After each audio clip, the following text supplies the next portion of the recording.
Tu falou da questão da ansiedade. A ansiedade, da depressão, né? Não falou depressão não, mas a ansiedade tá muito ligada, né? A depressão. Tu trabalha com, com pacientes Isso. que passam por Sim, sim. esse problema de ansiedade e qual é o teu tipo de tratamento que tu usa?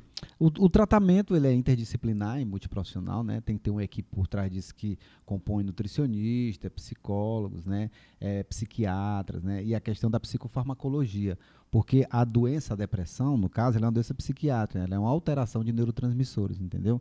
Então, assim, como o nosso cérebro ele tem instâncias psíquicas, existe áreas do cérebro que ele tem intervenções de impulsos nervosos, de correntes elétricas, que quando elas mal administradas, através de uma deficiência ou algum tipo de comportamento, como alimentação, né, ou até mesmo com algum tipo como é que eu posso te dizer, de vivências que ele teve, chamado de epigenética, vai desencadear o quadro ou o transtorno de ansiedade ou depressão.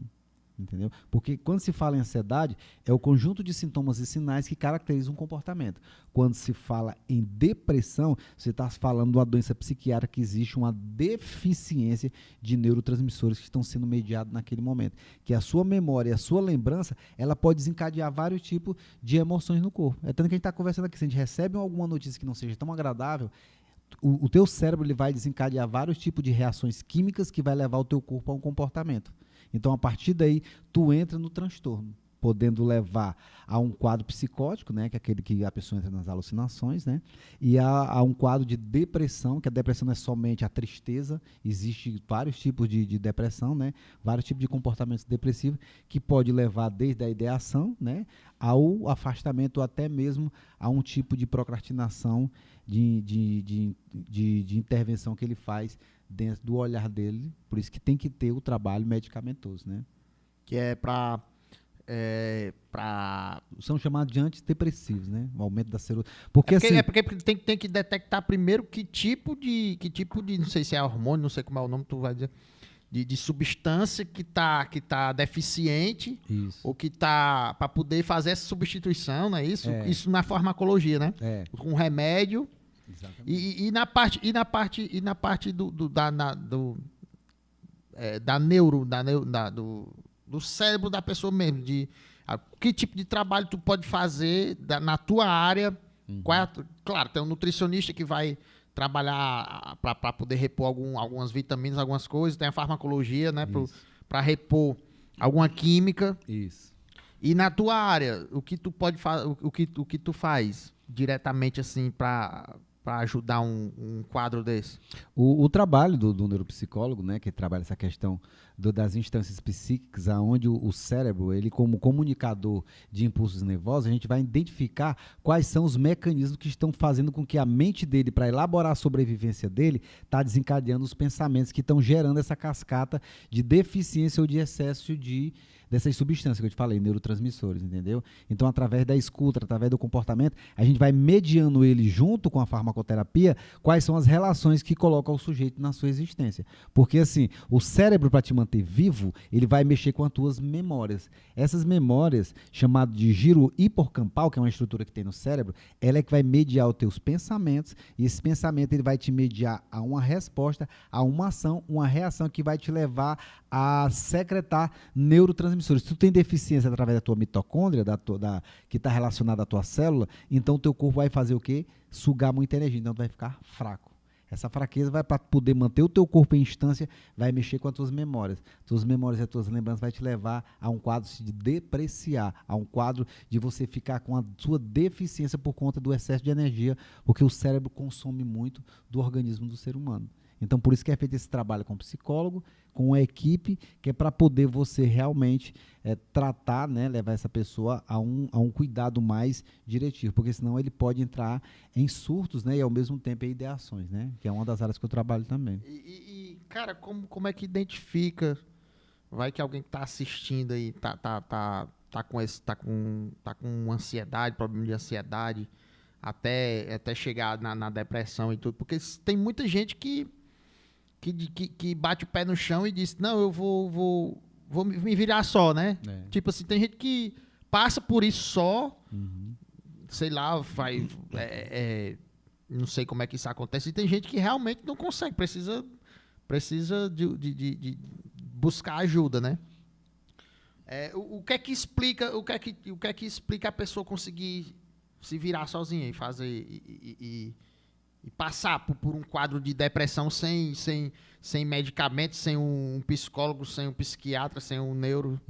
É porque a depressão, por ela ser uma doença psiquiátrica, né, ela acontece por vários, é multifatorial as causas da depressão, né, o que pode levar a pessoa a uma causa depressiva. Então, com os níveis da depressão, alguns casos da depressão, elas são tratadas, elas são cuidadas, porém elas só podem ser realmente conduzidas de forma terapêutica se existir aqui, porque senão mais na frente aquela maneira dele guardar aquele sentimento que ele não entende, mais na frente ele pode se transformar em uma cascata maior. E o trabalho do profissional psicólogo, né, neuropsicólogo ou psicólogo da área, com a intervenção feita, é o que vai fazer com que ele entenda a elaboração dos sintomas e a partir daí ele venha cuidar da sua própria existência. É as pessoas que têm ansiedade. A ansiedade tem vários tipos de subcategoria. Tem a ansiedade de doença, né, que é aquele que escuta um cara falando, de repente ele já começa a ter os sintomas, né?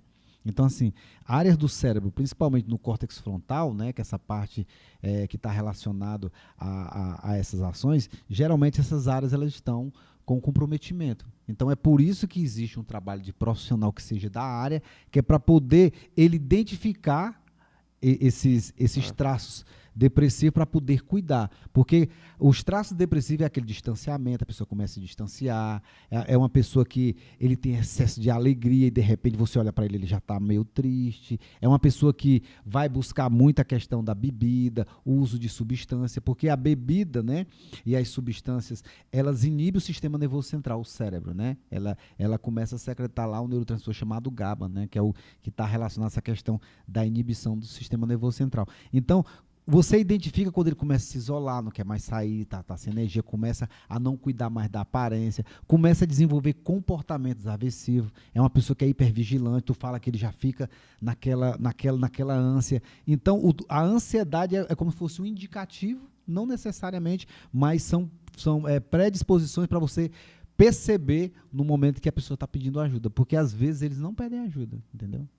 Porque às vezes é tratado como eu acho que infelizmente a maioria das vezes, não sei, não tenho esse número, mas muita gente que não chega a pedir ajuda, mano. Por isso que o trabalho hoje, né, tem um preconceito, não sei, principalmente né? Não tem um preconceito, não tinha um preconceito de rapaz, você vai no psiquiatra, vai no psicólogo, eu não sou nem doido. Eu não tô doido, tá me chamando de doido, eu não sou doido não, né? Não existe isso. Tem esses estigmas, né? É tanto que hoje, por exemplo, cantores, né, artistas principalmente, eles têm essa predisponibilidade por conta desse ciclo sazonal que eles vivem, né? Passa muitas noites acordados, tem um ciclo de vigília e sono alterado. Então, uma das coisas que leva ao comprometimento, principalmente da ansiedade, que é uma das portas para poder levar a outras comorbidades, é a questão da privação do sono, aquelas pessoas que não têm um sono regular. Né? E aquelas pessoas que não têm sono regular e não têm um acompanhamento com um profissional psicólogo que vá dar para ele uma devolutiva de como ele constitui a carreira dele, ele acaba se cobrando, vai buscar um outro profissional que dá para ele uma injeção de que ele tem que fazer isso, tem que fazer aquilo, mas não diz quais são os perigos que ele vai passar. A partir daí, lá na frente, se ele entra numa negação existencial, ele vai para um lado que pode comprometer toda a história dele, toda a vida, porque ele vai buscar uma negação daquilo que ele não consegue ter como existência própria. Então ele começa a entrar no quadro de depreciar, porque o cérebro dele para manter ele em sobrevivência, vai começar a secretar neurotoxinas que vai acabar levando ele a uma inflamação, e essa inflamação acaba gerando para ele um pensamento de ruminação. Esse pensamento de ruminação ele vai cair onde? Na depressão.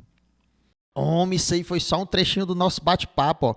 Clica aqui em cima para assistir o episódio completo. Aqui embaixo você vai assistir outro episódio. Aqui em cima na bolinha você dá aquela força se inscrevendo no nosso canal de cortes e segue a gente nas redes sociais, ó. Instagram e TikTok do Conversa Essa, e lá no Instagram o meu, Arlindo Orlando. Valeu, cambada!